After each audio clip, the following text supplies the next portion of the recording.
Indonesia Raya, Indonesia Raya, merdeka, merdeka, tanahku, negeriku yang ku cinta. Indonesia Raya, merdeka, merdeka, hiduplah Indonesia Raya. Indonesia Raya, merdeka, merdeka, tanahku, negeriku yang ku cinta. Indonesia Raya, merdeka, merdeka, hiduplah Indonesia Raya. 2 tahun yang lalu,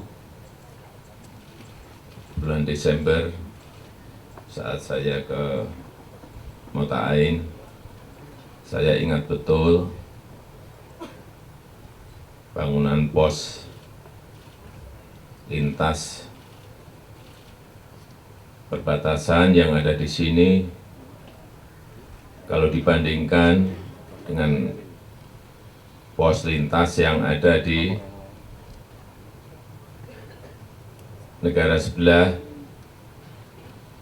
Timor Leste, betul-betul saya sangat malu. Kantornya dengan kantor kelurahan saja lebih bagus kantor kelurahan.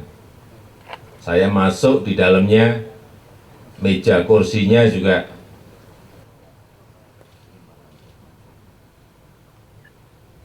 meja kursi kayak ngomong apa juga bingung saya. Karena yang saya omongkan ini jelek semuanya gitu loh. Yang jelek-jelek semuanya gitu aja, udah. Saudara-saudara, ini masalah kebanggaan, masalah wajah kita. Bukan hanya masalah wajah NTT, tetapi wajah Indonesia. Kenapa saat itu langsung saya perintahkan kepada Menteri PU, saya beri waktu paling lambat 2 minggu, kantor ini diruntuhkan dan segera dibangun. Saya beri waktu 2 tahun, pos lintasnya harus selesai, jangan diundur. Udah malunya udah terlalu lama nanti kalau diundur terus. Nah, kita bisa melakukan, kita bisa membangun, kita juga punya anggaran. Saya tanya tadi ke Pak Menteri PU, sampai sekarang habisnya berapa Pak? 82 miliar, lipat 2 juga masih ada kita duitnya.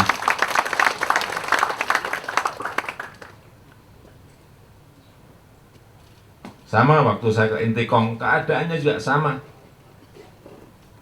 Sekali lagi ini wajah kita, masalah kebanggaan, masalah nasionalisme, masalah harga diri, masalah martabat.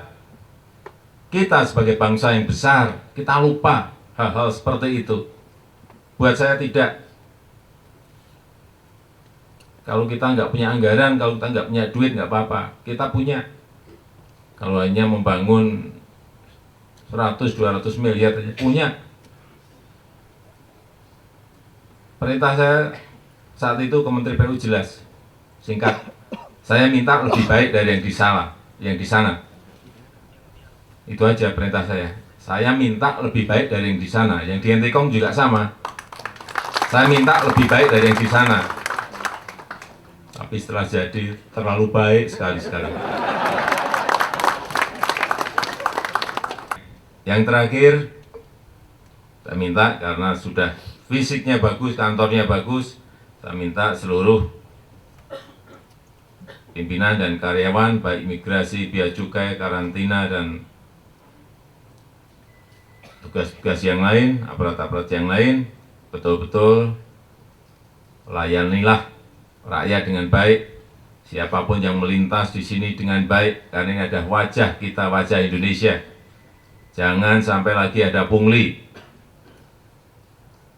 Hati-hati, kalau saya udah ngomong seperti ini, hati-hati. Jadi Saya minta kecepatan pelayanan, perbaikan pelayanan betul-betul berubah juga, bukan hanya fisiknya, tapi pelayanannya juga harus diperbaiki. Saya kira itu yang bisa saya sampaikan pada kesempatan yang baik ini. Dan dengan mengucap Bismillahirrahmanirrahim, saya resmikan pos lintas batas negara Mota-Ain di Kabupaten Belu, Provinsi Nusa Tenggara Timur. Terima kasih. Assalamualaikum warahmatullahi wabarakatuh.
Jangan dorong.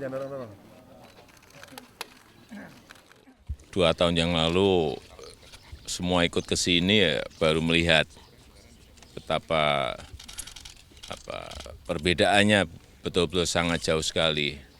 Dan nyatanya kita mampu melakukan ini. Dan sekali lagi ini adalah wajah Indonesia, bukan hanya wajah NTT tapi wajah Indonesia, sehingga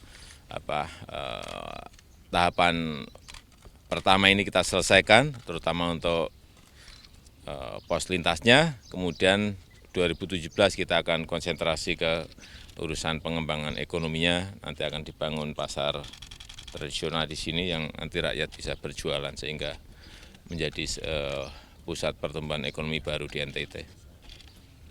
Pembangunan secara terintegrasi, jadi semua memang lini digarap bareng-bareng itu menjadi sangat manjur ya Pak? Iya, karena sekali lagi pos perbatasan ini kalau dilihat betul secara detail bukan hanya fungsi-fungsi keimigrasian atau urusan bea cukai, tetapi urusan ekonomi rakyat ini lebih penting, sehingga pasar tradisional yang besar yang akan kita bangun di sini nanti akan betul-betul kita harapkan memberikan manfaat pada masyarakat sekitar. Bapak, soal penekanan tentang pungli tadi, apa memang masih masuk ada pungli selama ini? Apanya? Pungli Bapak tadi berurusan supaya jangan ada pungli. Tegaskan untuk tidak ada pungli, memang selama ini ada pungli. Saya tidak berbicara atau tidak ada, tetapi dengan dibangunnya ini sistemnya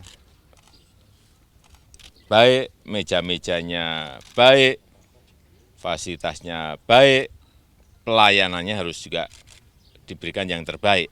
Sehingga saya tadi memberikan tekanan hati-hati jangan lagi ada pungli.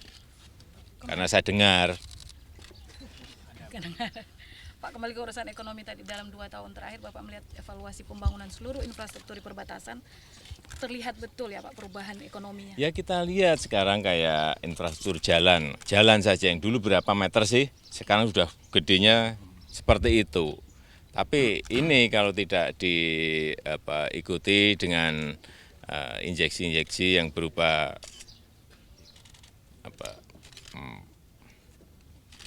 sentra-sentra ekonomi yang ada, ya tidak ada manfaatnya. Tapi kita lihat lagi nanti 2 tahun di sini, setelah pasar jadi kita lihat lagi apa pergerakan ekonomi apa yang terjadi di sini. Saya yakin nanti akan banyak produk-produk kita yang akan bisa diekspor ke negara tetangga. Karena Contohnya apa, Pak, peluangnya yang bisa karena apa? Karena hampir semua produk kita ini sebetulnya punya daya kompetitif yang baik, harganya lebih murah. Ya. Semua, di berbagai sektor ini Pak yang bisa ya, digarap ya. semua. Pak, soal lain Pak, soal Apa? heli mungkin Bapak perlu komentar tentang bagaimana pemerintah sebaiknya mungkin Kemenhan untuk pembelian heli yang terbaru, apa saran Bapak? Heli saya nanti akan tanyakan Iya. ke Kemenhan karena ini urusannya dari Kementerian Pertahanan. Yang jelas satu aja, kalau ada penyelewengan ya tahu sendiri. Bahwa keinginan bahwa kita harus konsentrasi dengan pengadaan dalam negeri, Bapak tanggapannya seperti apa? Ya sejak awal lah. Kalau dalam negeri bisa, ya dalam negeri. Akan jauh lebih bagus kita dari Ya, dalam negeri. kalau enggak, luar pun juga harus ada hitungannya, ada kalkulasinya. Ya. Oke, terima kasih Pak.